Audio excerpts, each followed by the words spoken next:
All right, welcome everybody to another week of the Weeks in Tavern podcast. I'm Subtle, he's Hando. How are you doing, Hando? What have you been up to in WoW? I'm doing great. It's good to be back at the podcast. I've been up to a lot of digging still, and wow. When I haven't been digging, I've been playing an alternate character, which is my little tiny rogue. I've been trying to get the rep up and get the heirlooms and stuff. I managed to do that. I've been having a good time. Um, Wait. You've been having a good time at Andrew digging? Did I hear that right? yeah, Both things? because you know what?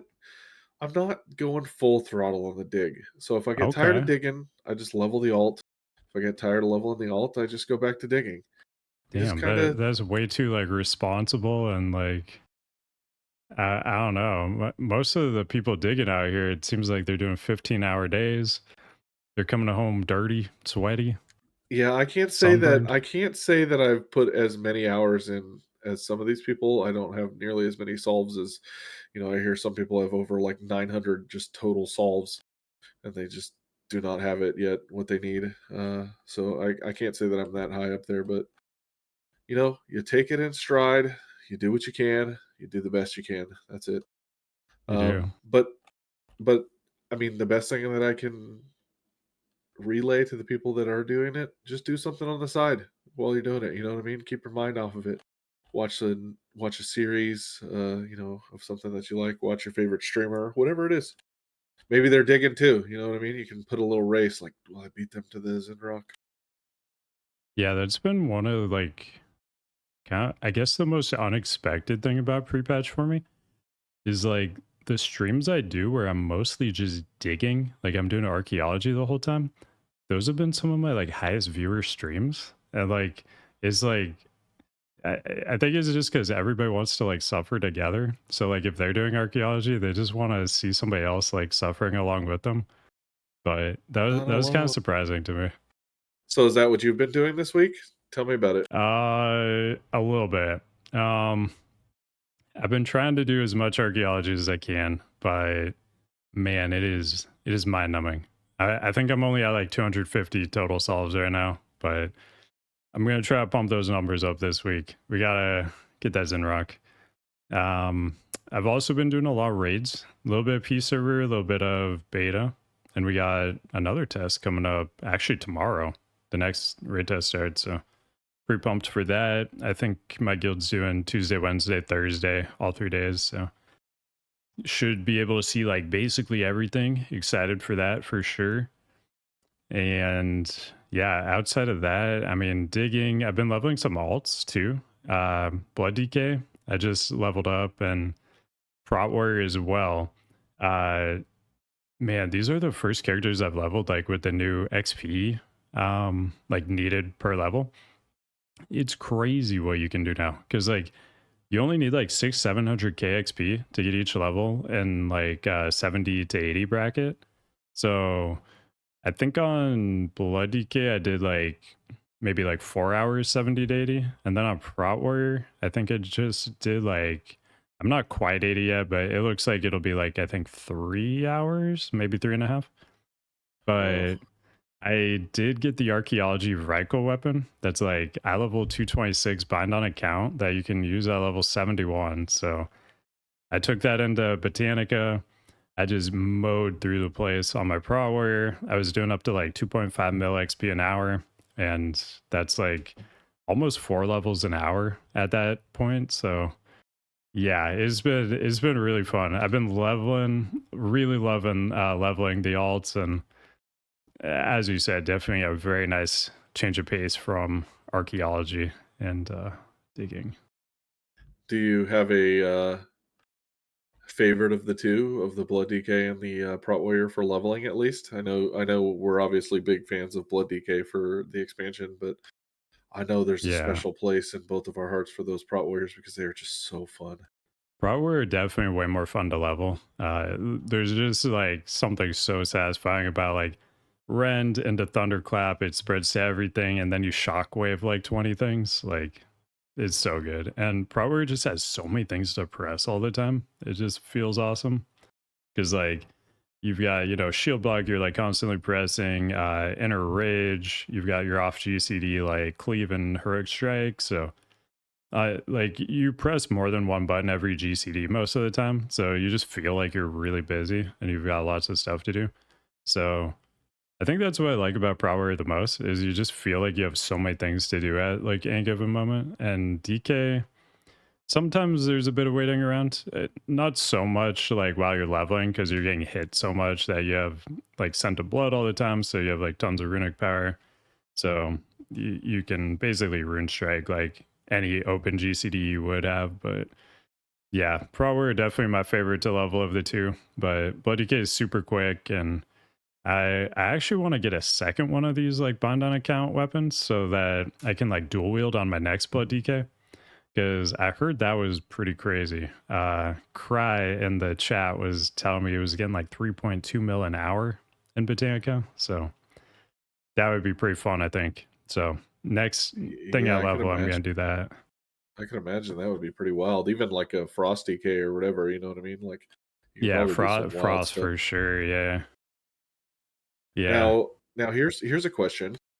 They've changed our talents and the way that they work and how we gain our points. Hmm. I recall watching a stream and you didn't have Shockwave right away at like 60 or whatever it is, right? And it feels that way like on my rogue, I didn't get Adrenaline Rush until like 49, when usually these like capstone talents or like, the bigger talents along the way, it feels like you could get them a lot earlier before. Has that hindered you in any way along the way in your newest journeys? And how does that feel like compared to the Um, old school? it feels weird. I wouldn't say it really like hinders you because just your like character power is like so much higher than it used to be just by default. But it does feel weird when you're like, wait, shouldn't I have like demo shout right now or like retail? And you look and it's like you get them at like level 60 and it's just kind of weird like having to rewire your brain for like when you actually get some of these abilities. Because like I think up to like level 40, like I was building kind of my Prot Warrior WeakAura like as I level, and I would like look down and I have like 5 cooldowns on it when like, at max level you have maybe like 20. So I was like, am I like missing something? Is just like you look into spellbook and it's like, oh, just everything is like way later now. So it's just weird to get used to, but overall, like it still feels great because you just do so much damage now. I definitely can't wait for those 85 abilities though, with Priest, with Leap of Faith, and Heroic Leap for Prot Warriors. Oh, it's gonna be a Dude, lot of yes, fun. heroic leap. I cannot wait. That is like the single best ability they ever added. It's so good. Well, it sounds like we've been having a good time outside of digging, and hopefully our listeners are doing the same. And even if you are digging, remember, try to enjoy it. Try to take it at your own pace. It will come. You know what I mean? If the more you work at it, it will come. Just try to keep your mind off it. Watch TV series or watch your favorite streamers, and that's the best advice I can get to you. But how about we get into it? I know we don't have like Yeah. a ton of news this week, which is very odd, but we do have a ton of listener questions. So Yeah. I don't know if you want to get We right into got it. we got some really good ones. Yeah, let's hop into the listener questions. So our first one is from Ristal Boy. Can you share info on what abilities DK Snapshot and which stats affect it? E.g., Gargoyle with strength and attack power, diseases with strength and attack power, etc. So I don't know the like fully exhaustive list of everything that snapshots, but just the ones I know of are like dancing rune weapon, haste and attack power snapshotting, diseases, AP snapshotting, gargoyle, AP haste and crit snapshotting. Those are the main ones I know of. I'm sure there's more. Some of those things I mentioned, they might even have additional snapshotting that I don't know about, like maybe crit.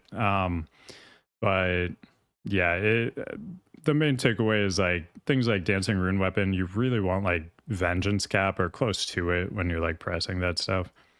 Um, as far as like disease snapshotting, at least for like blood decay, it's definitely nice if you can just wait like 1 second to like get some vengeance and like throw them up. That's fine, but if you're gonna have to wait like a long time, like you don't have to worry about it too much because you're not like carrying that those same diseases like forever anyway. Every time you outbreak, it's gonna be a new application with like a new snapshot. So you don't necessarily need to like focus super hard on that. But if it's convenient to get Vengeance AP before that, it's definitely worth it. Is there any game breaking things you can think of? Like in the beginning of Wrath of the Lich King, there was like meta snapshots, like meta swapping for Yeah, Unholy. meta Is there gems. anything Yeah. like yeah, is there anything like insanely broken that you can think of to Oh utilize yeah. some of these things currently? Um, I don't know about like DK specifically, but just in general, Cata has like a crazy amount of snapshotting. Like demo lock specifically, like they just put on like full mast gear before like a pull. I don't know their entire sequence, but basically they just want a lot of mast gear. They equip that before a pull. They do something with their demons. I don't really play a warlock. I don't really know, but then they switch their gear. So just stuff like that. Like there's just a lot of um just like random snapshotting things like that. I think a lot of that stuff doesn't go away to like mop, maybe wad, but yeah, it's honestly I'm not a huge fan of like that style of play. It's just like kind of annoying when you have like a 2 minute like pre-pull ritual before every pull.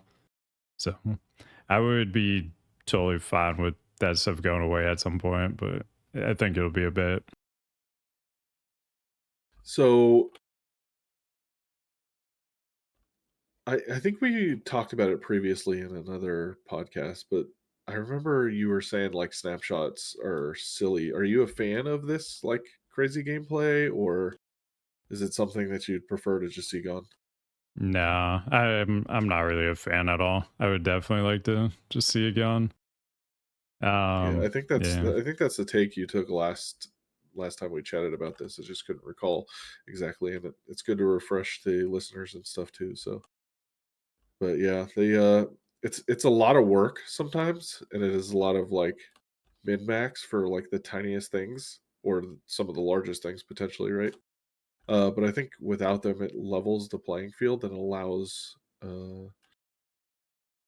players to feel good about just the general gameplay rather than like gimmicks. Yeah, it's man, it's very gimmicky. I'd love to see it gone. But Yeah, I can't. Sorry, go ahead. no, yeah, go for it. I was just gonna say I can't add anything to the snapshots or anything other than the DK stuff. I mean that sounds good to me, and obviously the Warlock stuff. But um, the stuff you covered, I think, is pretty good there for that question. Yeah. Next one, Great Gray asked, so Blizzard announced at BlizzCon that Cata will have some changes. After the changes to Ret and Feral and Wrath, I am holding out hope that they may look to balance tanks. Without nerfing Blood DK, what are some simple solutions that can address the disparity between tanks? By simple changes, I mean an additional glyph, a small talent tweak, or allowing a mechanic like seal twisting to persist. So I think this is really simple to solve to bring like prop value and prop warrior up to Blood DK, like close enough that like people won't gatekeep it too hard. Basically, for prop value, I would add minus 10-second on Word of Glory cooldown to each point you put in Guarded by the Light. So it goes down to a 0 cooldown ability when you have 2 points in Guard by the Light. Being able to cast Word of Glory more than every 20 seconds, that would go a long way for making prop A more viable. And that way it doesn't affect other pally specs too. You don't have to worry about any changes to balance for like holy or anything. Just attach it to that deep prot talent. Think we're good to go. That would also make the tier 1 talent where you have like a chance for Word of Glory not to consume holy power. That would make that a lot more interesting. Because like currently that's just kind of a damage talent, which feels kind of weird. It's like at a time when you're concerned about healing is just giving you a small damage bump or like a chance for a damage bump. So it's just a weird talent. But if you could roll for like additional Word of Glory heals, that'd be pretty awesome. For Prot Warrior, um, this one I think is also pretty simple. You just remove the HP requirement from Impending Victory, increase the healing it does to 10% from 5%. Warrior just needs some kind of like self sustain. Like Pally has a bit with like Seal of Insight and Word of Glory, but Prot Warrior just has like nothing. Like a Prot Warrior, outside of just like spamming cooldowns, which every tank can do. Prot Warrior just has like no way to just like survive on anything. Like while I've been leveling my Prot Warrior, this is like one of the weird things you gotta get used to is like you're completely invincible when you have like lots of mobs to kill and you're constantly getting like victory rush. But when you try to fight like a boss, it's pretty rough because like you just have to use all your cooldowns and hope that's enough to like survive because you have no sustain.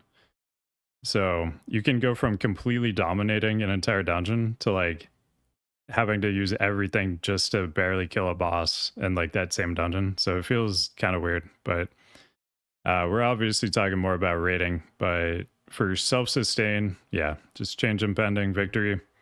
That's the easiest way. And also make last stand and rallying cry separate CDs. So this feels really bad that these are shared cooldowns because like every warrior gets rallying cry, and then last stand is like very specifically like a Prot Warrior thing. This is like when you think of Prot Warriors, last stand's like one of the things you think of. Like it's one of their staple abilities. And combining them, making it so like this utility thing in rallying cry that Prot Warrior brings, they have to decide between their big personal and this group buff. It's a bad decision. Like why? It just like makes the Prot Warrior even worse. It kind of sucks. And last stand also. So last stand lasts 20 seconds. Rallying cry lasts 10. Last stand's like 30% HP. Rallying cry is 20%. The way a lot of the tank busters work in Cata is that a lot of them are like 15-second ish cooldowns. So with last stand lasting 20 seconds, if you pop it at the right time, it's basically up for 2 tank busters, which is really important. But the fact that you maybe can't even use your last stand and you're gonna have to use rallying cry instead, like takes away that really awesome cooldown that Prot Warrior could have. So it's already like a weaker tank, and like not even letting them use all their cooldowns, like it just feels terrible. So those would be my 2 changes for Prot Warrior for sure. Yeah, I think that's a big mistake, the last stand and the rallying cry thing.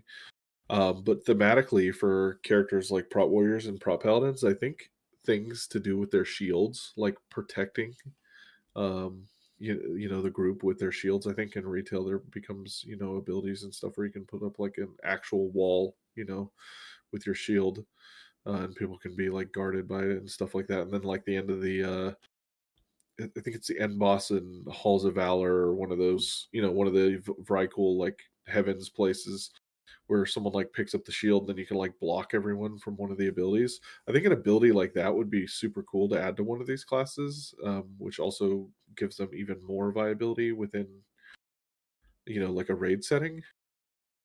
But Yeah. that wouldn't be a small change, a simple change, which is what the question asks. So I think a simple change is just give them symbiosis and let them have Death Strike. I think Symbiosis, yes. yes, I think they just need. I think Prot Pallies and Prot Warriors just needs Death Strike, and it'll be fine. That'd be the But I best change ever. Just like, you know what, Blood DK is OP. What makes him OP? Death Strike. All right, just give everybody that. Yeah, that'd be the best. yeah, if you can't beat them, join them. Exactly. Um, yeah, but I think your changes are pretty spot on, right? Like, just removing the HP requirement from impending victory would like make it like a huge difference, right? Um, and then the 10 seconds from War to Glory, and then add it into the talent tree, like bake it in so that it feels better having that talent, or more impactful and more thematic and stuff for the prop paladin specifically, without changing, like you said, without changing the other class or the other roles for that class. I think it's like perfect. Those are like awesome changes.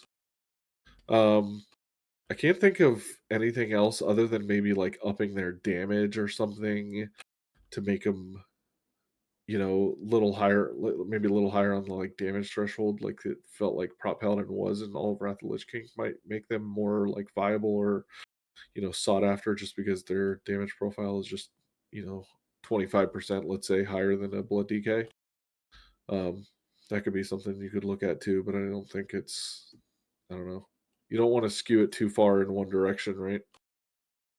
Yeah, I mean, yeah, I don't think the changes need to be too crazy. Like, I would just love to see like these changes that I mentioned for prop and power. I think like those simple changes just would completely change everything. Like, you just need to bring their self sustain up a bit, and then like everybody's gonna, they probably won't be like the meta tanks, but like people will bring them. It won't be like, oh, your power, okay, no, we're only looking for blood decay, and then like in a pinch we're looking for prop eye. Like, yeah, there really just needs to be something done, because like it feels bad when like half the tanks are like considered like by the community to be like unplayable, or like you can't bring them to raids. So something needs to happen, I think. Yeah, and that's when they did make the changes, right, for both Feral Druid and Rhett. Well, like Rhett just felt real bad early on, so they added in the Hmm. taunt glyph that made it just feel a lot better. And then Feral, I'm not entirely sure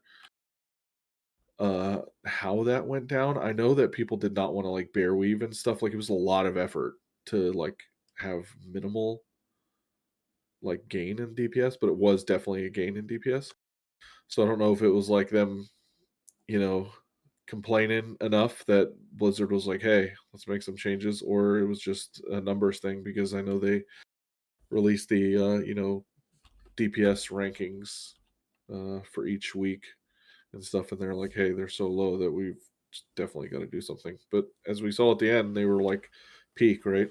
Both classes were Yeah. like way up there. So I wonder if some of these changes should be made and then maybe taken out later rather than just left in the entire time like they were for both Feral and Ret. Yeah, that's always the tough part. Like, it's way easier obviously to like give people something than take something away, but Right. um yeah, yeah. So I think you really don't want to put yourself in a position where you have to take something away from players later. But um, yeah, I mean, if you have to, you have to. But it would feel bad for sure. So Great Great had another question. In the current season of retail, there's a new currency called bullions. Each week you can earn 1 billion. They have a large chance to drop from that week's awakened raid bosses. For 2 billions, you can buy any raid item of your choice, which can be upgraded to the same item level as mythic raid loot. The retail community has been really enjoying this system this season. All that said, do you think a currency like this would work in Cata Classic or future Classic expansions if we are looking at faster cadence of patches? So, I mean, in MOP, you don't quite get it to this extent, but in MOP, you do start getting the I'm trying to remember what they're called. Something fate, I think. Basically, you get an extra roll on like personal loot um, each week. So when you have your like roll for personal loot, you can like use this item to get like an additional roll. So it, we already, I guess, have like a step in that direction coming up soon. I think it's a decent system. Um, I haven't gotten to play with this yet in retail. Been pretty busy with Cata, but systems like this that sort of give you like a little bit of bad luck protection, I mean, we've seen in archaeology how bad like it feels when you have zero bad luck protection at all on some of this stuff. But yeah, I think a system like this could be pretty popular in classic, and definitely with the quicker patches too. Because like just getting all the gear is gonna be tough, especially in like a 10-man group where you're getting like less loot per person, and there's no possibility of like multiple of the same item dropping. Like in 25-man, like I mean, you could get like the same weapon to drop like 4 times off one boss, and then like all your casters are like good to go. But yeah, I mean, I think I'd overall just be a fan of something like this. Um, Maybe you earn them through like 5-man dungeons just to keep those like relevant the whole time.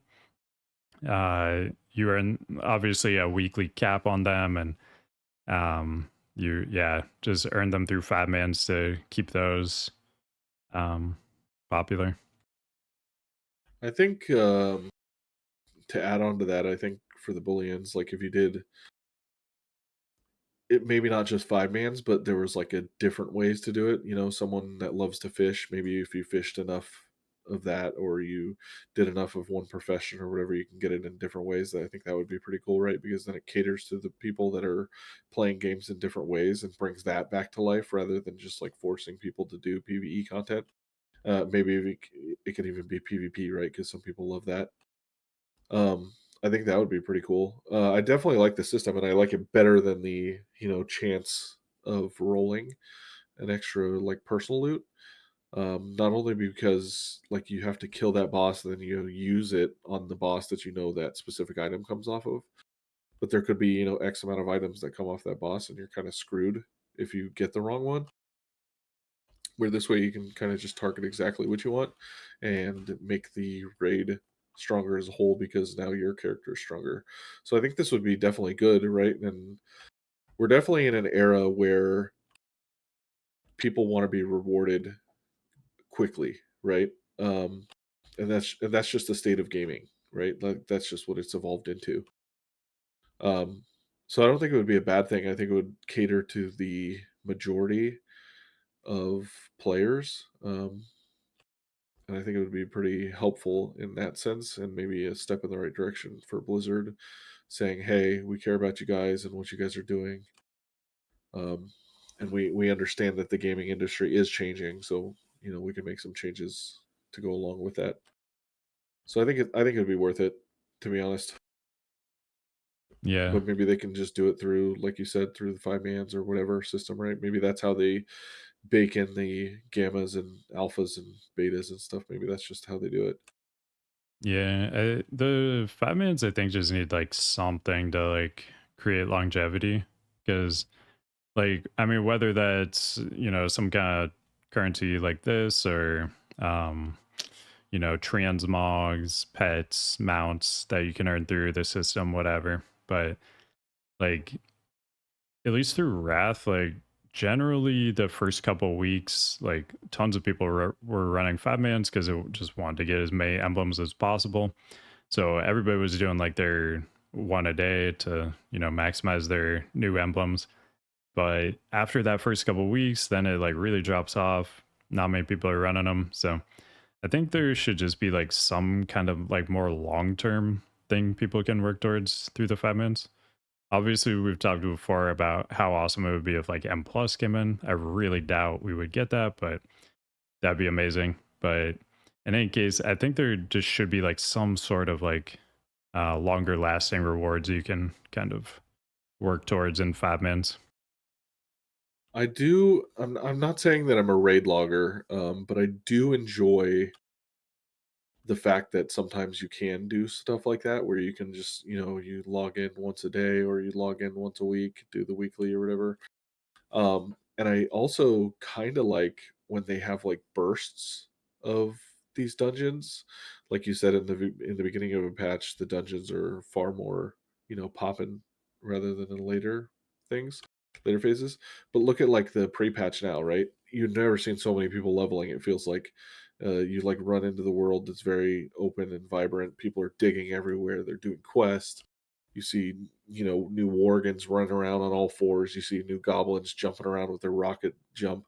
It's like everything, right? Like you see, it's crazy. Um, and I don't think that would happen as much if you were forced to play more. Um, because a lot of people like to, dip their feet in a lot of different things. You know what I mean? Or dabble in little other games and stuff now. And I think it's okay to cater to that at certain points. So I'm gonna say that maybe if it's like a certain amount per week that you have to do and you can get it done within a day sort of deal for those people that don't want to play too much WoW, but they want to get their stuff done. I think it'd be fine. But if it's like something where you have to like log in every day for 7 days to be able to get the reward, I think that would be kind of cruddy. So Yeah. hopefully there's some way for them to do something like that. But I'm still hopeful for M pluses. I think that would be amazing. Yeah, I mean, in Cata, we already have them like kind of moving toward that sort of system where with like the Valor cap, it's set up so like you can do it all at once. It's like a weekly cap instead of a daily cap. So instead of like having to log in every day, get your 5 emblems of frost from your daily gamma, it's essentially like if you had a 35 emblem of frost like weekly cap. And if you want to, you could just run 7 gammas to get that and be done for the week. So we already have like that kind of system in Kata. So that would just go kind of hand in hand with what they're already doing. So yeah, Yeah, if as long they, as they keep it the same way, I think it's fine. yeah, yeah, I think that's a much better way to do it because then like some people they might not be able to play for like 2 days in a row and then they would just miss that stuff, but maybe they have a lot of time another day and they can get that stuff done. So I do think that's a much better system than the like forced dailies. Yeah, for sure, for sure. I think being able to play, I mean, it creates a playing at your own pace rather than the game's pace. And as long as you're, resubscribing, it shouldn't make a difference to them. As long as you're enjoying the game and you're resubscribing once a month, it Yeah, shouldn't really make a difference. Whatever keeps the most players and whatever keeps us happy, and hopefully they know that we're, here to stay and they're listening to us, right? So, it probably keeps well, people invested more in like the long term too, because like a lot of people like it just sucks when you feel like you're getting left behind and you're like falling behind the pack. Like if you can't do your, maximizing your like emblem of frost every day, like it just feels bad that you're falling behind everybody. So I feel like those people are like more likely to quit when they get that feeling that they've kind of fallen behind. And so this system, I think, probably leads to like a little bit more player retention because like they feel like they're more in control of like being able to stay with the group and not kind of fall behind. Obviously, in like the grand scheme, it doesn't really matter if you don't get some emblems of frost here and there, but it just kind of it matters more like how the player feels about it and like if they feel like they're at a disadvantage because they can't play every day and stuff like that, then like I would assume they're more likely to quit. So I think it's just kind of a win for Blizzard to like embrace this kind of system. yeah, for sure. I think um, people want to play the game. Like they already just want to play the game. Do you want to log in every single day? No shot. Sometimes you just can't, right? You just can't make it happen. So yeah, I agree. I think it's the best. I think it's the best way for both Blizzard and the players to be, either making money and or enjoying the game, right? Either way. Hmm. All right. Moving on. Ubi has the question. Watching your raid testing videos, it looks like you hold your CDs sometimes, even when you dip really low. How important is it to plan out all defensives proactively on a fight versus popping some of them just reactively? So this changes a lot fight to fight. I mentioned earlier there's a lot of like tank busters that come every like 15 seconds. So those kinds of fights, you really want to like plan out what you're gonna do. So those kinds of fights are like Meloria, Kuruk phase one or dark phase. When like for 8 seconds, every 12 seconds, he's gonna do a breath on you that does a ton of damage and makes you unhealable. So you need to be able to survive through that every 12 seconds. So really important to have your cooldowns like kind of planned out for that.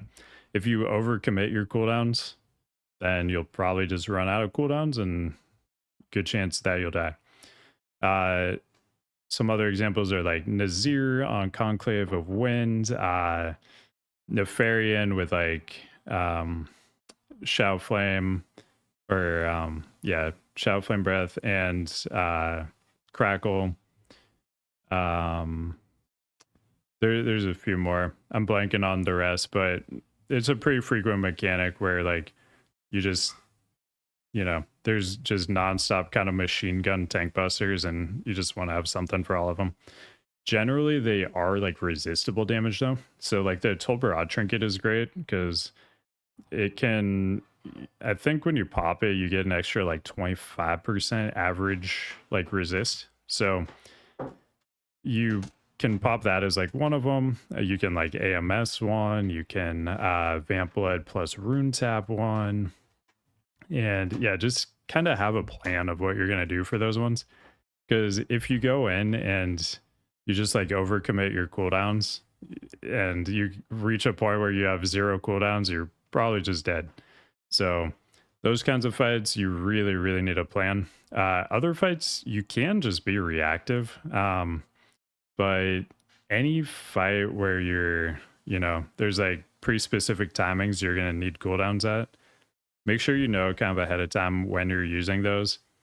I am still learning like Blood Decay myself. Like this is a new class for me that I've barely, I mean, Wrath Classic was the first time I ever even touched DK, and I barely played it even in Wrath.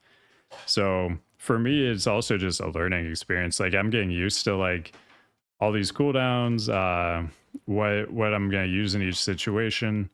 And I mean, sometimes you just, even if you have a plan to use a cooldown at a certain point, maybe something weird happens. You need to use something a little bit earlier. Just kind of figure out like what your backup plan might be. Maybe you aren't utilizing all your like bubble sacks from your holy values. So that could be like something you can fall back on. Like if you have to use one of your cooldowns at a time you normally wouldn't, and that's going to mess up something in your like tank buster survival rotation. But yeah, I mean, sometimes when I'm like low and I don't pop anything, sometimes it's just a misplay, but sometimes it's also just kind of knowing there's not going to be more damage taken, and I'll be fine with DS. And like the rate you take damage at is a lot lower in general in Wrath or in Cata compared to Wrath. So you do have a little bit more room to like not necessarily need to, pop everything. Like if you get low, you don't necessarily need to pop everything just to stabilize, because most of the time, like the damage that gets you low, it's just gonna get you low, and then there's really not much damage coming after that. So you just kind of have to learn like on all these bosses like how the damage intake actually happens. And with DK specifically too, like when you do get low, you proc Will of the Necropolis, 25% damage reduction, and it gives you a free rune tap.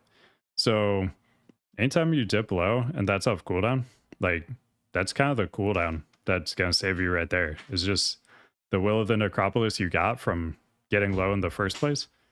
So those situations, and it's only a 45-second cooldown. So like those situations, you don't usually need to even like pop anything else, because the Will of the Necropolis on its own is a great cooldown. You get free heal with it, so that'll generally carry you. I Uh, think to yeah. add on top of that too, it's not always just tank busters, and I'm sure you know this too. Sometimes there is fights where your healers just have to move like quite a bit, or they haven't planned, some way out to split their healing up, so to speak. So like heroic Lich King, some people were standing in the range group, and people were standing in the melee group for healers. So that if a lot of people use like the two different groups or camps or whatever, rather, to move for a shadow trap. And that's just so someone's always doing something, right? Because when you're moving and you're not casting an instant spell as a healer, for example, um, you could let your tank die too, right? So that's another thing to look out for defensives. And knowing your healers and their capabilities, and like you said, their cooldowns, right? Like hand of sack and stuff like that. Knowing your raid's ability is like a huge part of this as well, right? Because it also comes down to that. It's not just on you as a tank, um, but also how the players around you play, right? Because if someone's able to carry, some of that extra weight, and they are, then you can fall back on that and then use your defensives, even more willingly for the tank busters or for those movements, rather than some people may have to use them a lot more than others, right? Because their healers are lacking, or the raid is doing something that they shouldn't, so then the healers have to catch up or whatever it is. You know what I mean? Yeah. Yeah, definitely. I've been pretty fortunate to play with a lot of really great holy values during Wrath and going into Cata now too. And it it's been kind of at the point where like I know if I dip low enough, like they're gonna hit the lay on hands. Like I know it's coming. So it becomes like another layer to it too, when like you have like really good holy values that are gonna always hit that lay on hands when you dip super low. That's like a weird like extra external that like normally you can't like really plan for, but like when you get to know like your healers and the way they play, and like they just hit that perfect delay every single time, you kind of learn to utilize that. Yeah, exactly. There's also a lot of abilities that are either fun or seem fun or trolly. You know what I mean? That some people just really take for granted. Heroic Leap, we talk about all the time. It's a great ability. It's super fun. It could also technically be used as somewhat of a defensive, right? If you need to run away from the boss to, let your healers catch up, that's a quick way away from the boss, and it may take them 2 to 3 seconds to get to you. That's essentially another cooldown, right? Or at least keep you alive for those 3 seconds. Yeah. Same thing with the Leap of Faith. If a healer grabs you and yoinks you off into the distance so that you're not getting hit for 2 seconds or whatever, so they can keep you alive, that's something that's huge too, right? And it's not necessarily your own cooldown, um, but it's someone else's. So proactively, as part of this question, you could also keep in mind what you have at your arsenal, um, across the entire raid, like I said before, right?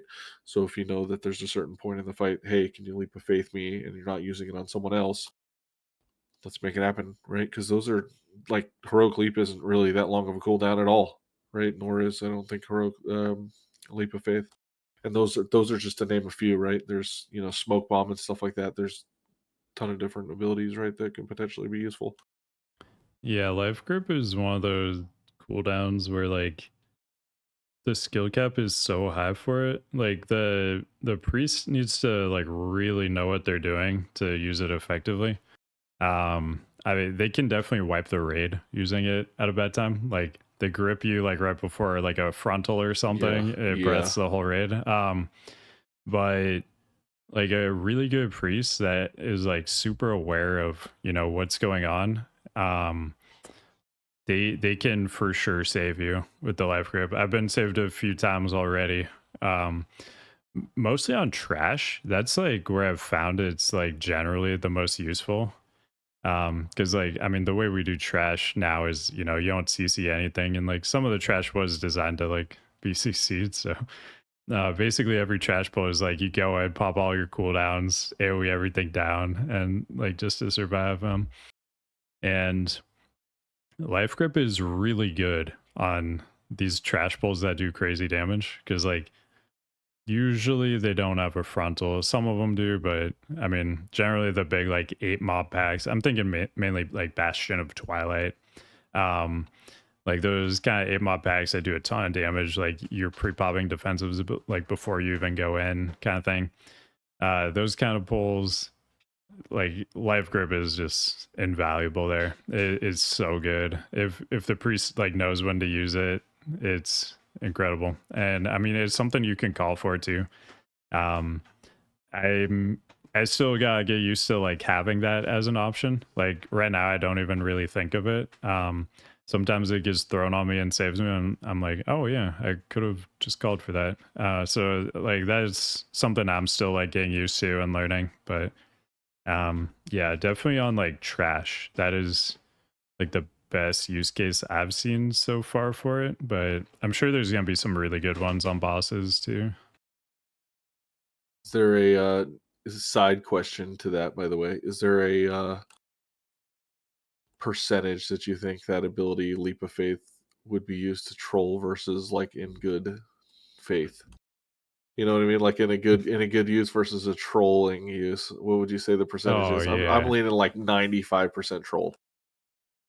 I mean, honestly, so far, it's been 0% troll from what I've seen. Wow. Yeah, I was kind of surprised, but like, Maybe it just depends on the group. um, just to give you guys some ideas though for how you can troll with it. Like final boss in Heroic Deadmines, Vanessa Van Cleef, when she does her like suicide bomb thing at the end of the fight, you as the priest, you can run in there, you can grip somebody in, somebody who's already ran out, they know what they're doing, they're trying not to get blown up. As a priest, you could I don't know, maybe throw paints up on yourself, guardian spirit if you're holy, and then you life grip in somebody who like ran out, get them killed from the explosion, things like that. You gotta look out for. Now, do you think that's a testament to how we've grown as players? Is like instead of like, because I remember in original Cata, as soon as that ability came out, people were like, "Oh, let me just yoink you back to the edge so you can fall off." And it feels like every time they used it, it was like for trolling purposes. Do you think that's maybe like the testament to the player and like how we just want to get stuff done and Yeah, you know how we Cata. want to min max? Yeah, I feel like people don't want to like waste time as much anymore.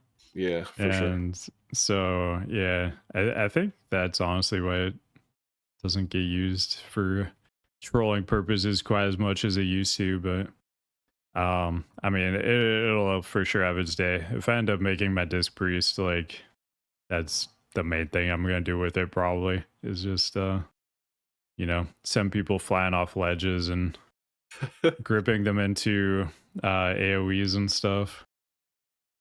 Oh, that's right into the AoE. Well, because you know Yeah, there's the threat thing too, right? Like the melee modifier versus like the range modifier. Just imagine yeah. if I mean it's not really a thing, right? Too much in Cataclysm, but it definitely could be. You know what I mean? So if one range Yeah. is like popping off and you move them in, oh boy, here we Hmm. go. Yeah, like a big AoE pull, you grip in like a fire mage. That could work. That could work. Yeah, yeah. All That was a right. great question by Ubi. Yeah. Next one from Manual Shot. I will start by disclaiming we are casual slash semi hardcore guild that raid 2 times a week from uh 2000 to 2300. We have some very good raiders and some who do not use any key bindings or more than button 1 through 4 for spells. We raid as a 25 man. Last time you talked about my abyss, that's my abyss for loot distribution, but from a LC perspective. How would you do this if we don't want to do LC? Just roll on prio. We have done DKP since start of classic.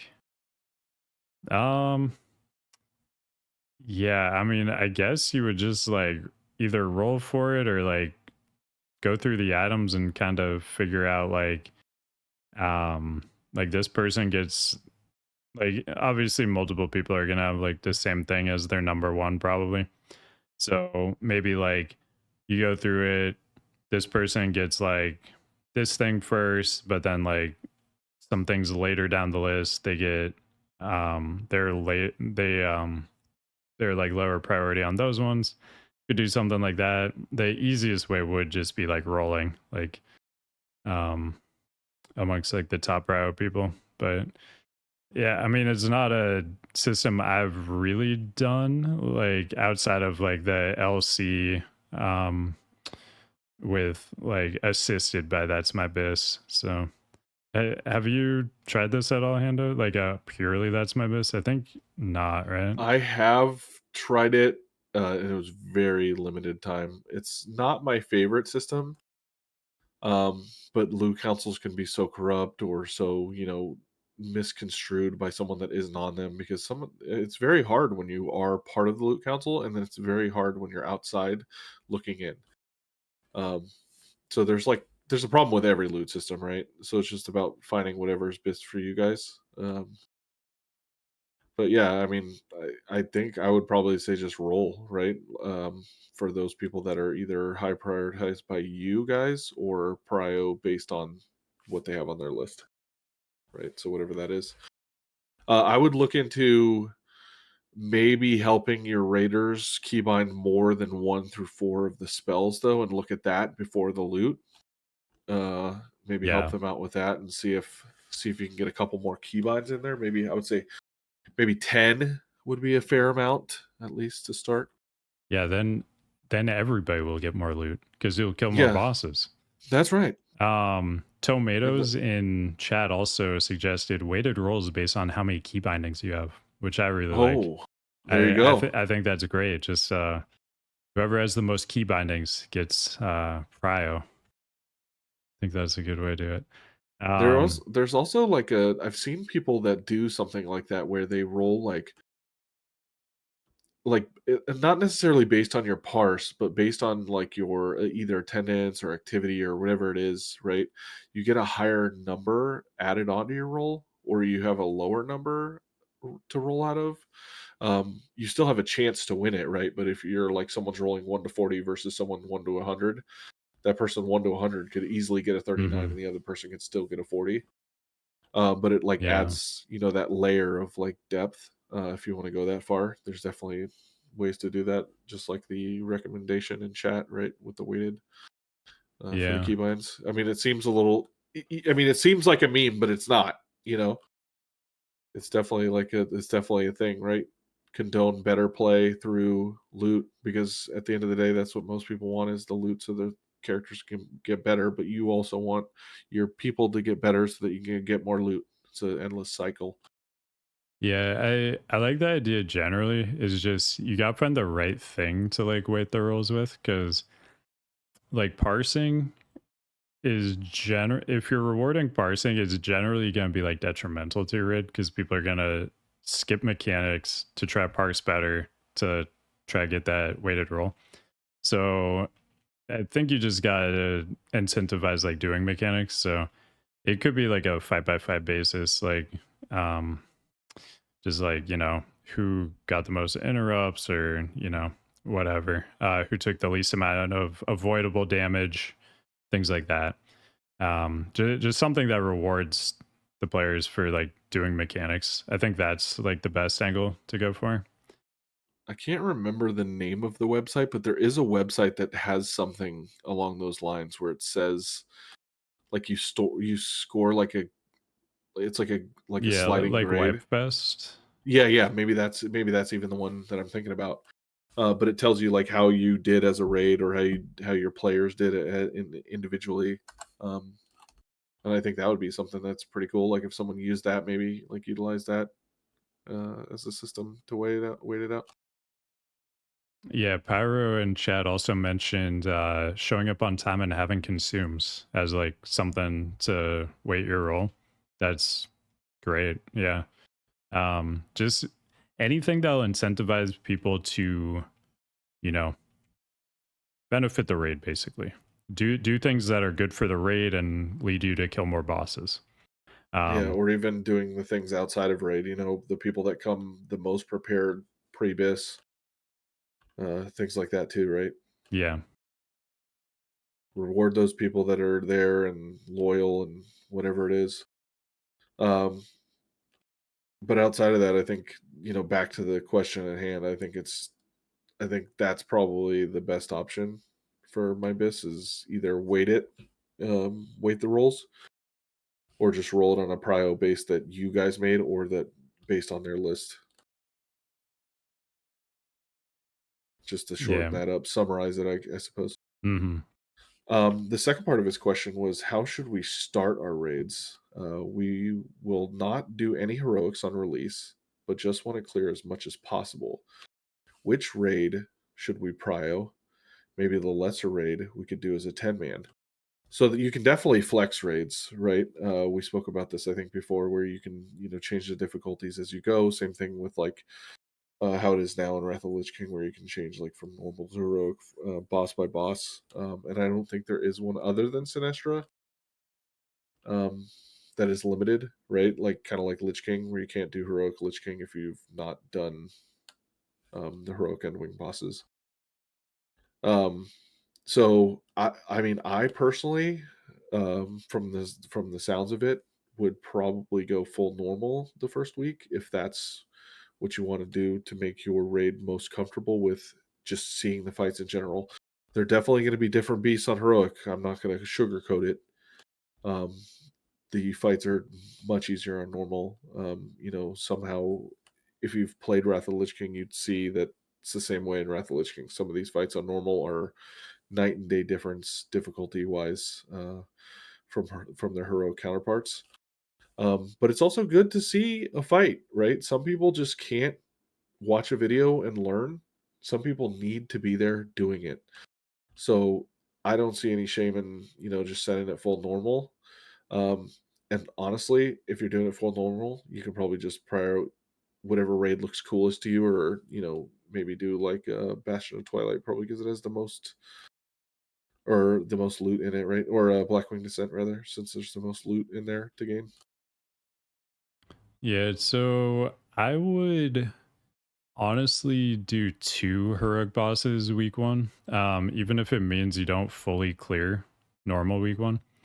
I would do Halfis on heroic, and I would do Atramides on heroic. You're gonna get eye level 372 loot. The rest of the loot you're gonna get is all 359 from doing normal, which some of that stuff is gonna just be side grades to like prebis raid gear, like things you got from rep, and like the 359 stuff isn't great. The 372 is obviously really good, and that's stuff that's gonna last you the entire phase. So I would prio doing those two heroic bosses. Halfis first boss in BOT. Traumates, he's you basically have three options of which boss you go for once you kill Magma and Omnitron and Blackwing Descent, and he's one of those choices. So he's potentially third boss. Um, I would prio getting those two down on heroic. They're very easy heroics, and you're gonna get 372 loot. If the time you spend on those means you don't kill two other bosses on normal, to me that is super worth it. I would take that trade every single time, even if it means you don't kill four other bosses on normal. I would take that trade every time. Get the 372 loot, that's going to last you the entire phase. Don't worry about full normal clear week one. It's, you know, it'll be some extra loot you could get, but it's very low value loot. So that would be my recommendation. Get those two heroics, spend the rest of your time just fully clearing the normals. If you feel like that's the best approach for your group, but I would for sure go for those two because they're just really easy heroics. So it like if you can get them within a few pulls, like you definitely want to get that 372 loot rolling in right away. How do you feel about fight experience also, though, on top of that? Because obviously the loot matters a ton, right? What if it's like a raid group that just will benefit greatly from seeing some of these bosses? Do you think that would change your thoughts on the like doing those normal ones at all, or no? I mean, with 6 hours, I feel like you could do quite a bit of damage, both doing those two heroics, and then you could probably clear the rest normal fairly easy, which it sounds like they have about 6 hours, right? So Yeah, so I mean, the bosses they'd potentially not be getting to are like bosses they won't be doing on heroic for a long time anyway. So to me, like having that extra experience on normal mode doesn't really matter. Like having one more week, because those are heroic bosses they'll probably be doing much later. They'll have plenty of time to like get their raid experience on those fights. So to me, it's not really a factor. I would just rather get that 372 loot right away, because in a group where like people might not be performing as well, it's going to be really important to have everybody geared up to kind of, make up for, um, lack of keybinds and maybe lack of skill, whatever. So yeah, my top priority would be getting those like free heroic bosses down. That are kind of, they're not like the most loot pinata bosses we've ever seen, but they of the phase they're definitely like the loot pinata bosses. Um Sounds good to yeah. me. Yeah, I think that pretty much wraps it up though for the listener questions. Let's hop right into the news. So first off, this was a bit controversial. The Archon add-on in SOD. You guys probably saw this. Basically, in game, you can like mouse over other players. You can see what their parses are. It's currently in early access, so I think the only people that have it are the ones that have like a $30 a month sub to Warcraft logs. But this is eventually going to get opened up to a wider audience. But people were really mad about this, and I'm not exactly sure why. Because like when you're putting together a pug, you're like looking up on Warcraft logs all the people that message you anyway. This just makes it slightly faster. So like it's not changing anything that's happening. It's just making it quicker for people to make groups. So I don't know. I thought that was a little weird that people were mad about it, but yeah, I don't know. How Yeah. are you feeling I about this, Ando? I think people were mad at the price tag. I mean, that subscription was literally more than like the World of Warcraft subscription, I think, which is insane. Uh to be able to see someone's stats in the game. I mean, there's things like Raider IO, right, that exist and they don't require you to have that. Uh, I don't see it, it just doesn't make any sense to me. Yeah, this is like an early access thing. As far as I understand, this is just gonna be a free thing once it's out of like testing phase. Um, Well, but I if it isn't, you know what I mean, there's going to be a lot of controversy still around it. So if it does become free, I think it'll become probably more streamlined and stuff. Um, but I'm not a huge fan of the parsing culture because it doesn't show that characters like it doesn't show the things that characters can or players rather can do, which is like survive or play the team role rather than like just go for the biggest numbers possible. But I think the biggest numbers possible also are part of the thing that makes the raid work. So I don't know. I'm yeah, impartial to it either way as long as it's free because I think starting to pay for add-ons like this is going to be a slippery slope because then once one's doing it then all of a sudden here's DBM doing it and big wigs or whatever, right? So yeah. I mean, we already basically have that, right? We've got the Foji add-on, which is or WeakAuras, true, which true. is like just. I mean, it's a DPM replacement, right? Like that's the entire goal of like his raid WeakAuras. So That is true, but it is something that you can also play without, just like you can play without the Archon add-on. And there is, other options. I think it's just people prefer the Fojis because it's much more clean and like streamlined, and then it's all in one place, right? Rather than either making your own or whatever it is. So yeah, sure. yeah, It's I guess it's convenience.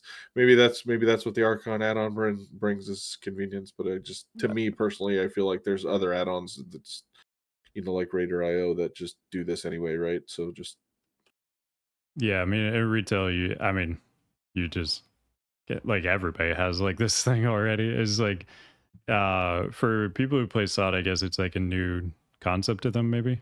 Um, but yeah, in retail, you have like Raider IO. This like essentially already exists, but it really is just a convenience thing. Because I mean, like I said, when we're putting together groups, you put together groups all the time. I've put together plenty of groups. Like I'm always checking on Warcraft logs, and like I don't care if they have all pink parses. I'm basically just checking to see if they have at least blue parses. Because like if you at least have a blue parse, it means like, you know, you did the fight. If you have a blue parse, you probably survived the fight. Um, maybe, I mean, maybe you didn't, but um, like if you have a green or a gray, something's probably wrong. Um, that's probably not the count person you're gonna want in your group, but if it's at least blue, like that, I mean, that's all you're really looking for. If they have better than blue, great. But yeah, like that's personally for me, that's kind of what I'm looking for. It's just like, is this person at least like decent enough? Like they're not gonna be like a detriment to our raid. Now, what if you had a gray parse or a bunch of gray parses for Putricide, for example, because you were the one that dedicated yourself to die on repeat for that week? Would I you would mean you that would you say that's okay to have one, at least yeah, one boss yeah, gray for parses sure, for because sure. you're Yeah, that taking I a hit mean for the team? that's part of it. Is like you're looking at, you know, their performance for all bosses. So if it's like, you know, they're like blues, maybe some purples, but then they have this one boss that's great. It's like, okay, I mean, they probably have some weird role on that fight that like doesn't allow them to like power settle.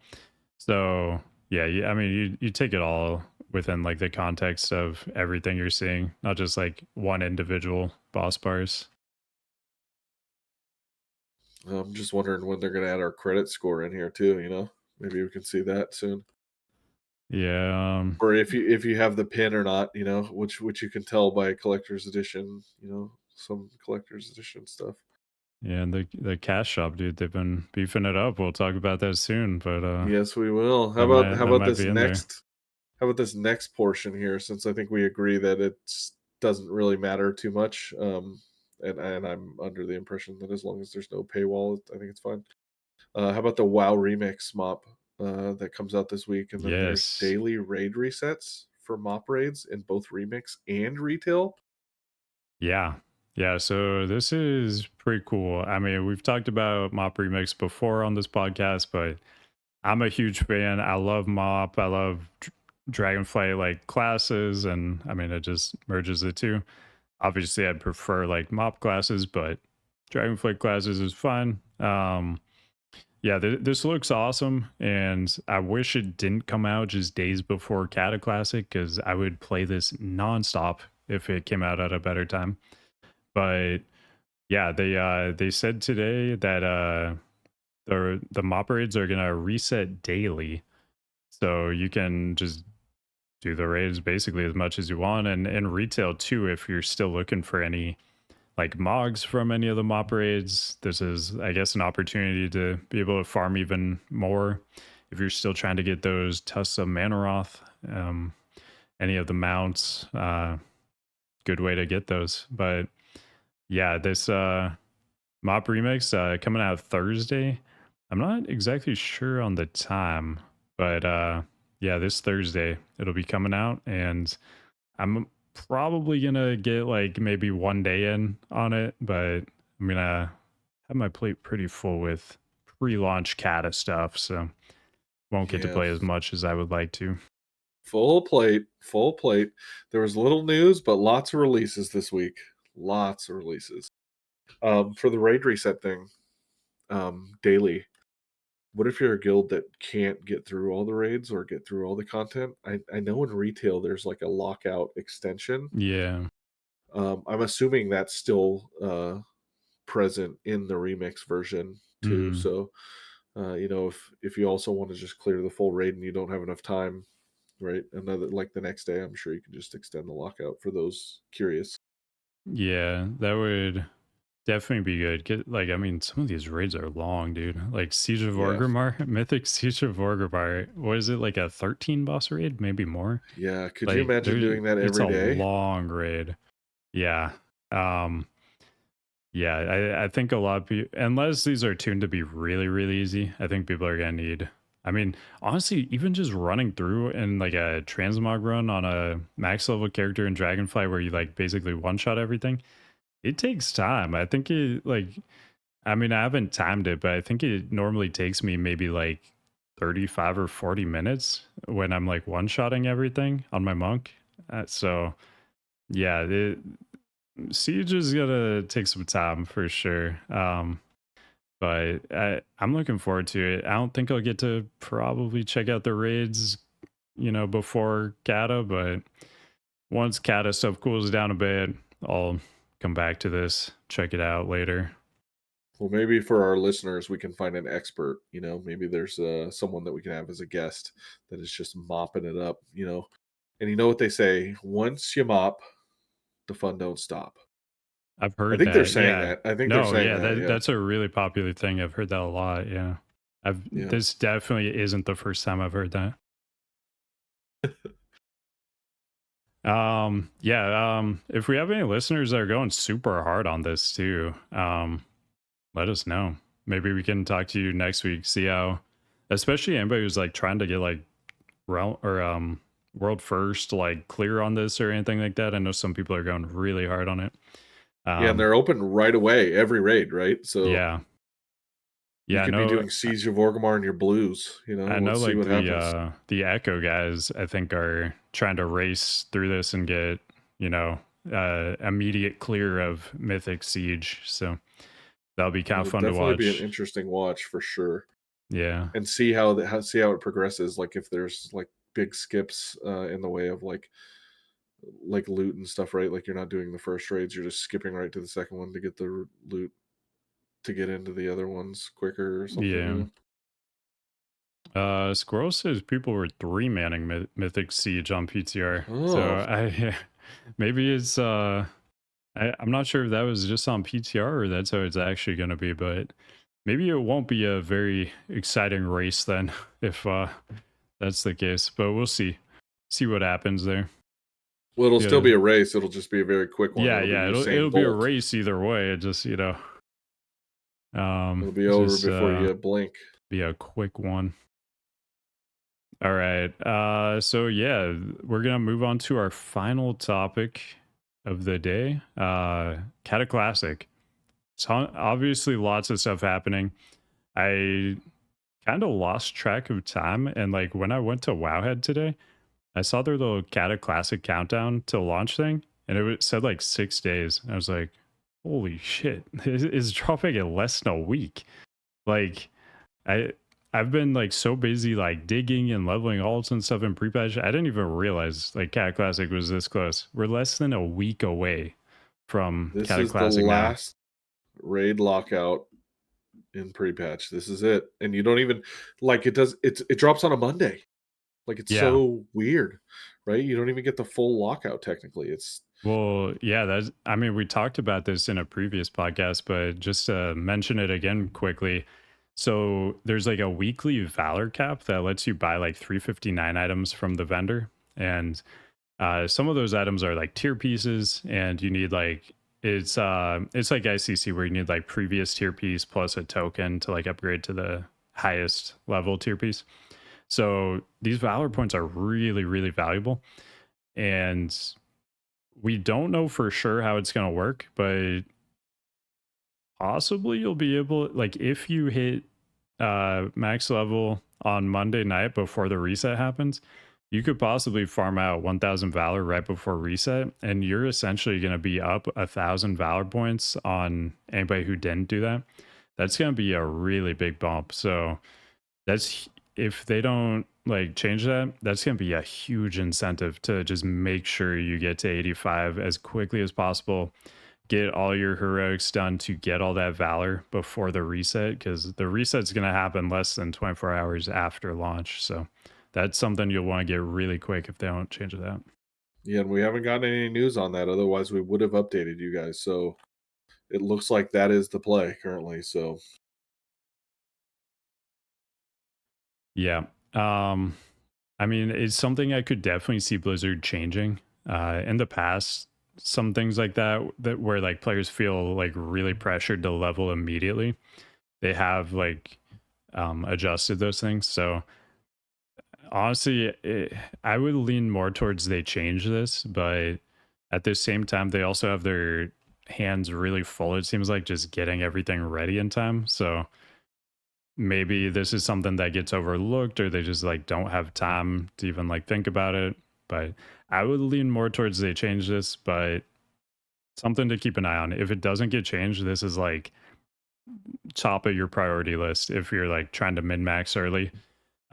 Getting this extra valor is like the single most important thing you can do week one for sure, or day one, really.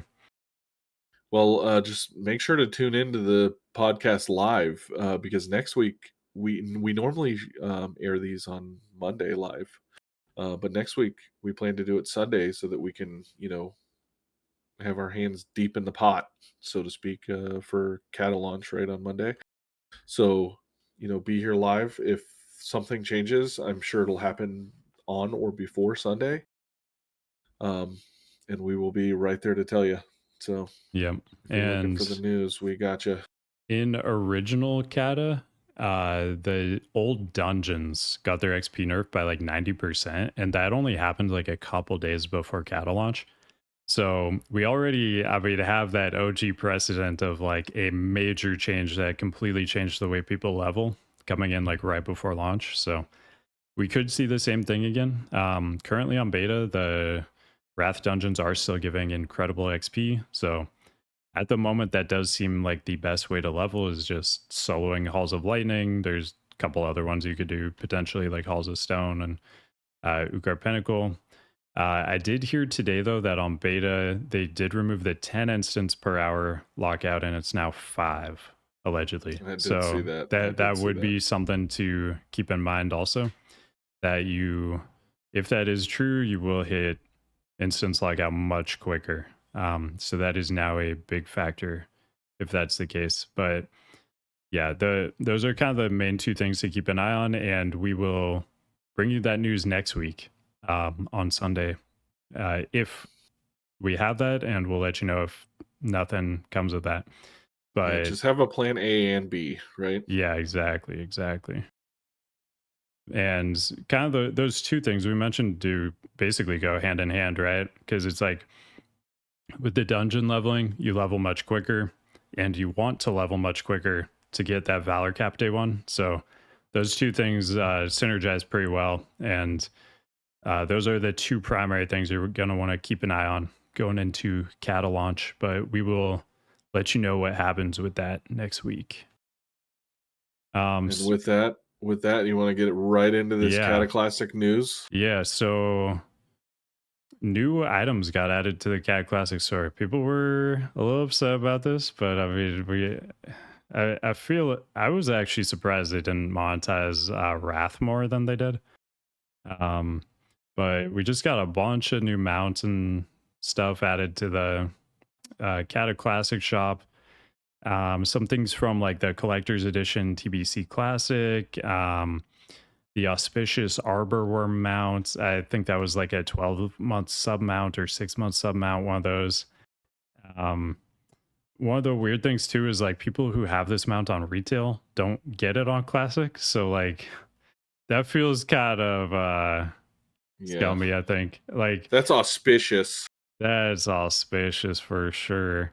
Um so that feels bad. I mean, store mounts in general feel bad, but that feels like extra bad. Well, Bad this plus. this isn't the worst thing in the world, right? For me, what this looks like, I mean, other than the auspicious arborworm having to buy that twice, that's a huge feels bad. But this is most of this stuff, if not all of it. It looks like it's all, like the collector's edition versions, or like the $60 boost or whatever it is that you get with TBC Classic or whatever TBC Wrath of the Lich King and stuff. So anyone that missed out might have been able to get this. There's definitely some FOMO that I've had for past expansions, not this go round. But like, if you missed out on a collector's edition in TBC originally or Wrath of the Lich King, I wish they would have re-released that. I understand that they don't for certain reasons. Um, but you know what I mean? It would have been pretty cool, right, to be able to get like little Diablo and stuff. But it definitely diminishes from the people that have it and really went out of their way and spent that extra money for it. So Yeah. Um yeah, I mean part of me hopes that like when they monetize this more, like Cat Classic will make them more money and then they'll care more about us, but I don't think that's true. But I'm hopeful that, you know, maybe having these $25 amount per mount mounts in the store, maybe Cat Classic makes more money. They're like, oh, we're gonna devote some more resources to this. I can I mean, dream. I can dream. I think we're gonna shock them. There's a lot less people playing sod and getting back into Wrath of the Lich King in preparation for Kettle, and more than I expected for Yeah. sure. So I think the numbers will probably shock even Blizzard themselves, right? That, people actually maybe did wanna do this. And it may shock Hmm. a lot of the players that were like, "Why would anyone play Classic again or Cata Classic?" It was, like, one of the worst experiences. Um, because it changed the game too much, right, or whatever it was. I think people are gonna see that it looks like quite a few people wanna play this version of the game, Yeah. I mean, since pre-patch, every time I've looked at this server list, every single server is full or high pop, or like locked.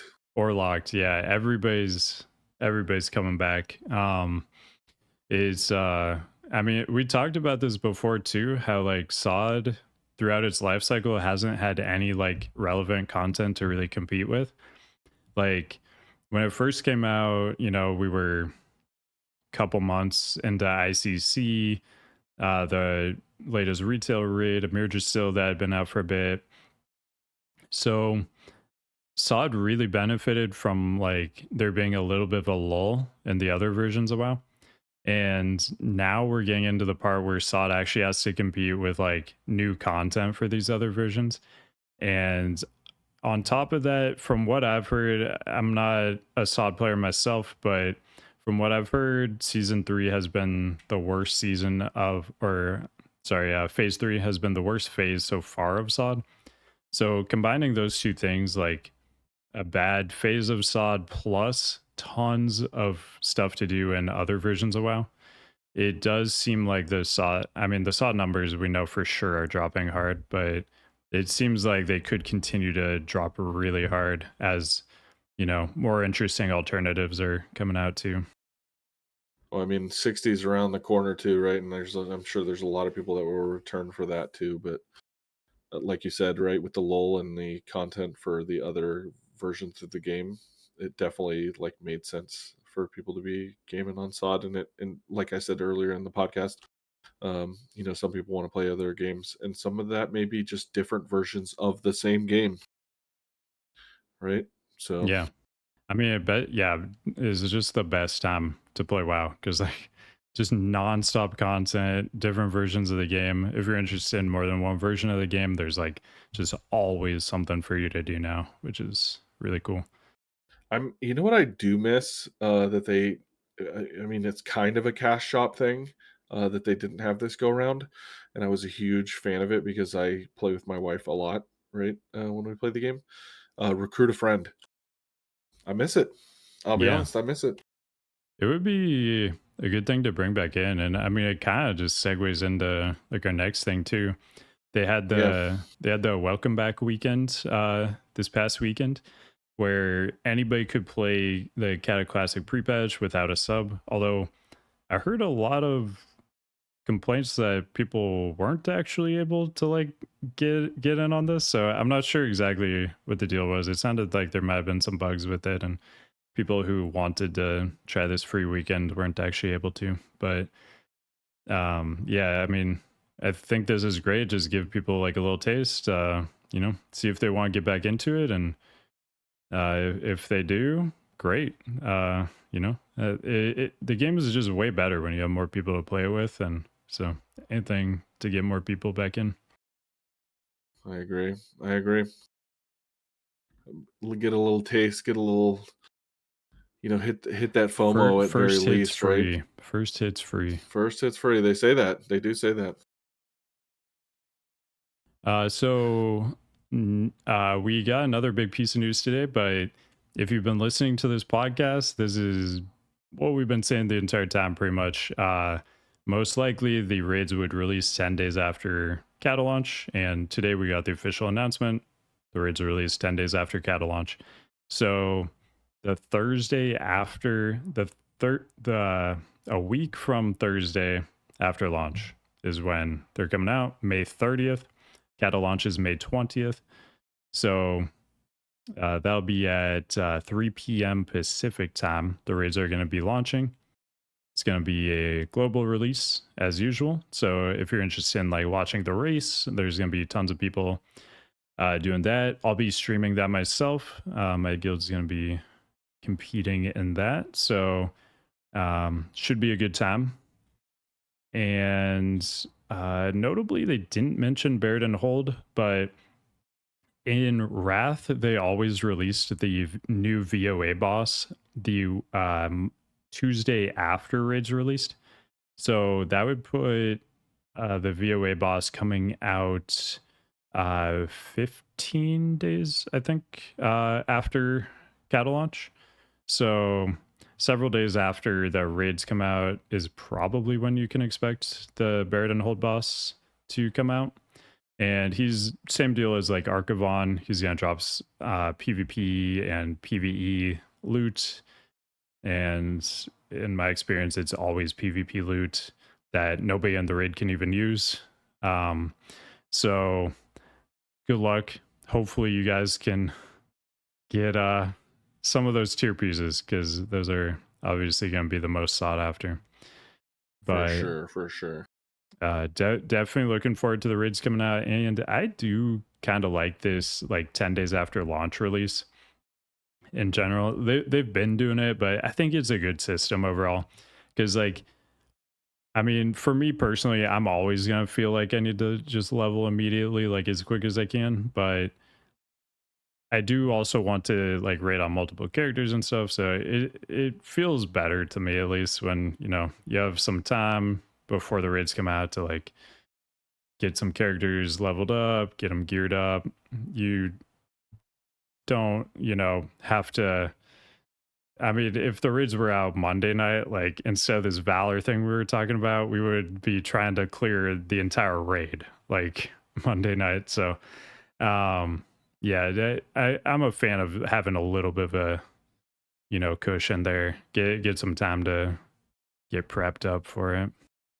I remember my server. We opened the gates of Encourage on a Monday morning before the reset, and so many people were trying to crunch in that one extra Yeah. lockout, and that's definitely, it feels bad, but you as a degen WoW player, sometimes you do what you got to do.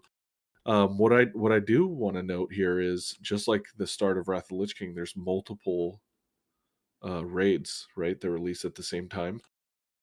Would you personally count the guild that clears all three raids first should be declared the winner, meaning three different raid teams potentially doing the three different raids like simultaneously to clear them? Or would you say it's the one singular raid team that could get all three raids down in like an entirety? Would you say that would technically qualify them as the world first? Oh yeah, it's definitely the single raid team that clears all three raids. Yeah, if a guild like did a three raid split to simultaneously clear all three raids, yeah, to me that doesn't count at all. You got to clear Gotcha. everything with a single raid group for sure. Yeah, I agree. I think it's definitely better that way. I know there's definitely guilds that will do it the other way, because I can't recall in Cataclysm if there's achievements attached to them, for Malagos it was like the Magic Seeker and stuff, right? If I you were don't like server think first. I can't remember if there's definitely feats for it. I don't think there's titles, but I could be wrong. Hmm. Yeah, but I know some people wanted to do that for that specific reason too, though, right? So that makes it a little bit different, right?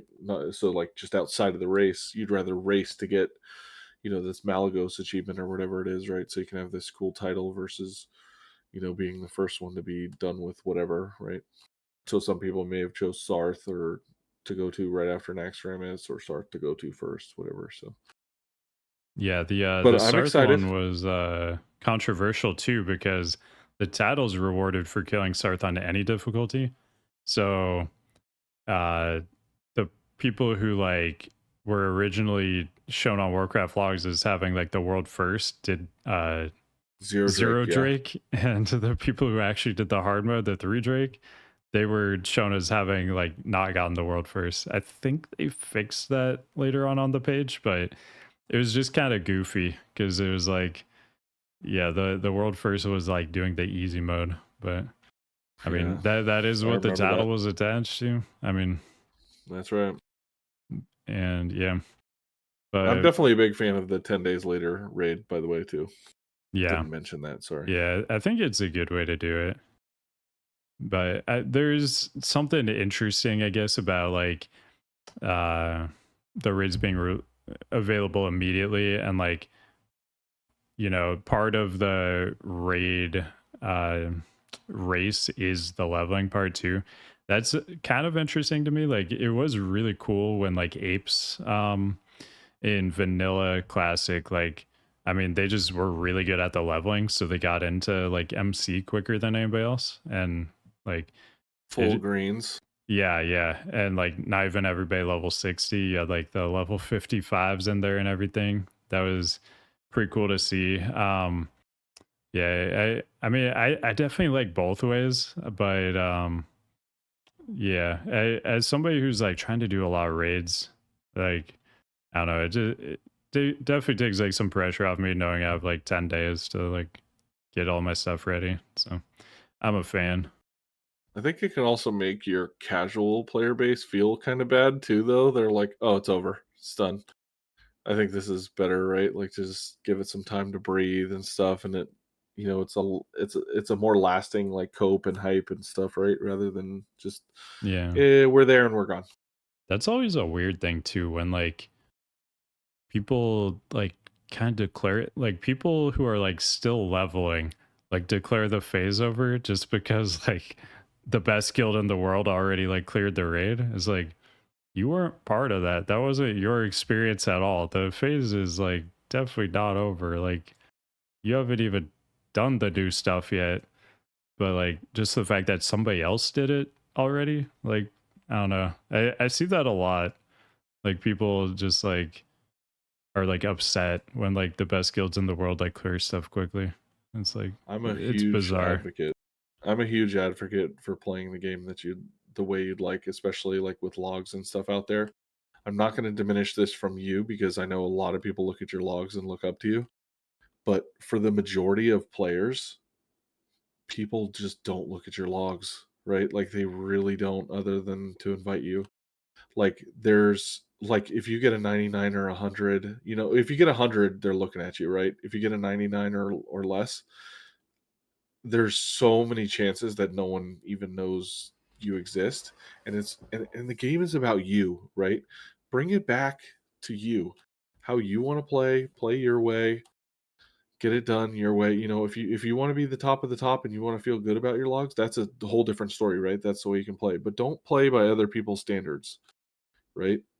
Make the game about what you want to do, just like how you make just play the game you want to play, right? Play how you want to play. Don't cater to other people. I mean, I want to look good for those people with that $30 a month Archon add-on. I don't know Yeah, with about that you. coming, maybe. With that coming, I'm maybe. trying Yeah. to look good for those people. Like, they paid $30 a month for that. Like, I want them to see pink. Like, Well, according to you, all I need is like 56s or whatever, and I can get into your raid. So you know what I mean? I mean, yeah, that's how you're getting in, dude. I had to make the Hando rule. That's what I call it. We Oh, the allow, Hando yeah, rule. blue parses are allowed. Is called the That's Hando right. rule. Thank you. Yeah, yeah. Yeah, no, I may not parse super well, but I do live against certain people like the Fire Lord. So, just saying.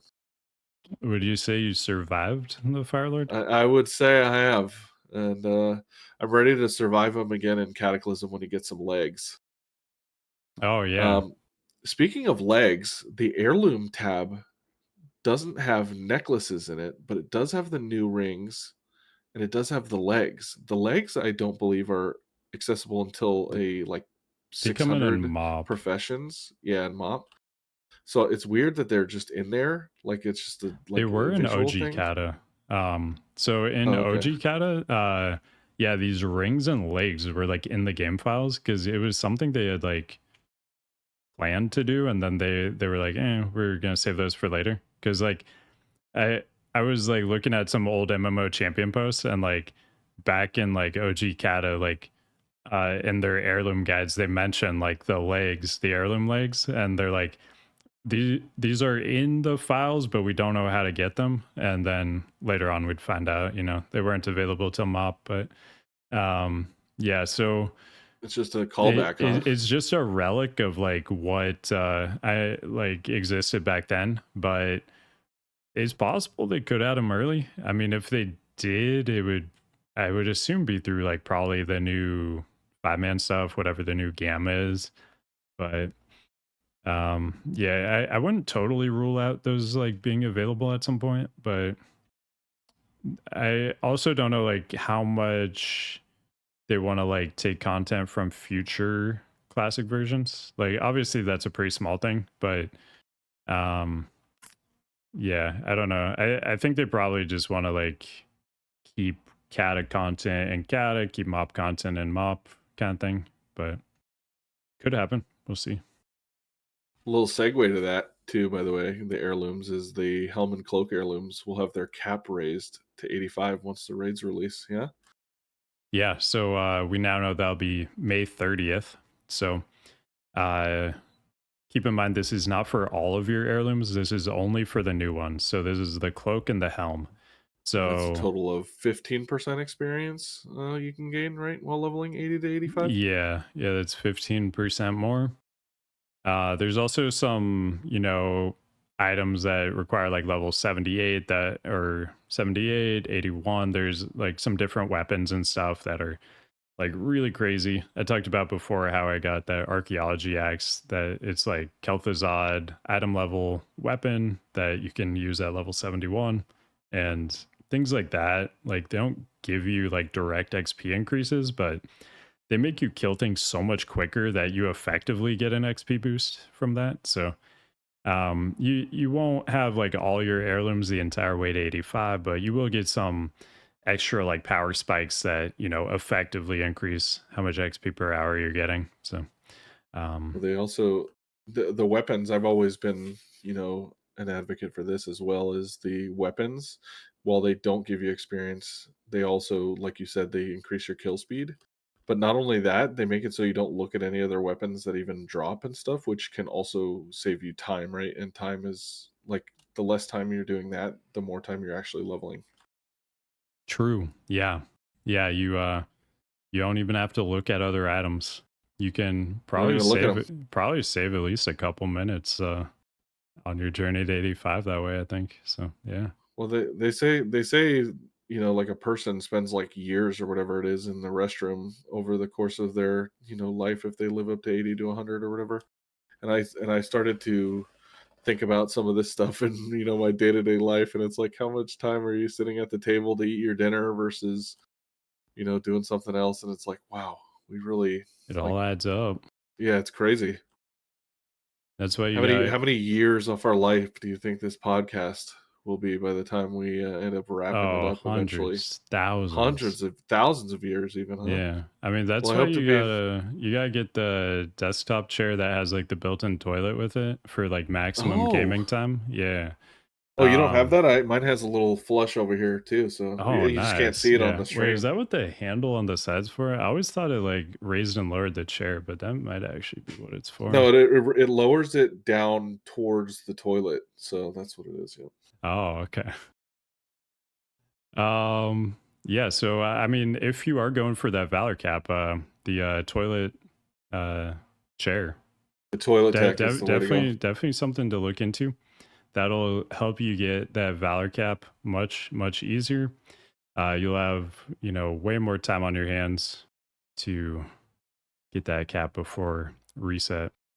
I don't know what they're called exactly, these toilet chairs, but I'm sure you can find them on Amazon, and Cata launches in less than a week. If you get Amazon Prime, you can get it there like next day, right? And then if you have Amazon Prime, you give a Prime sum to settle FW. Like everyone's winning here, right? Everyone's winning. Thank you, McConnell. No Um, problem, as been subtle. so I mean, last thing, got launched less than a week away. So anything you're trying to wrap up before pre-patch is over, this is your last week to do it. I know I'm still digging. As soon as this podcast ends, I'm probably gonna try to get Zinrock. Keep digging, keep trying to get those archaeology items, and fingers crossed, not much time left, but anything you're trying to do, level alts, get archaeology done, this is it. This is the final week. The hype has been building. It's only going to build higher and higher until our podcast next Sunday, when we tell you all of the last minute announcements Blizzard sends our way. That's right. I hope. Hopefully, we should have some good stuff. I think. I feel like Blizzard always drops a lot of news like right before we go live. So there we got good luck, I guess. But yeah, look out next week for those last minute changes. We should definitely have some news about that, right? With the valor points and stuff like that. So if we don't, we'll have other news, but hopefully we have some little tidbits so that people can get some closure to that, right? Yep. But I hope you guys get the final archaeology things you're looking for. Get those final alts leveled. We will see you guys next Sunday for the pre-Cata launch podcast. And yeah, good luck on those Zenrocks. Good luck on those whatever else you need. The shields, the staves, the trinkets. Trinkets. I Yep. hope you guys get everything you need. We will see you next Sunday. See you guys.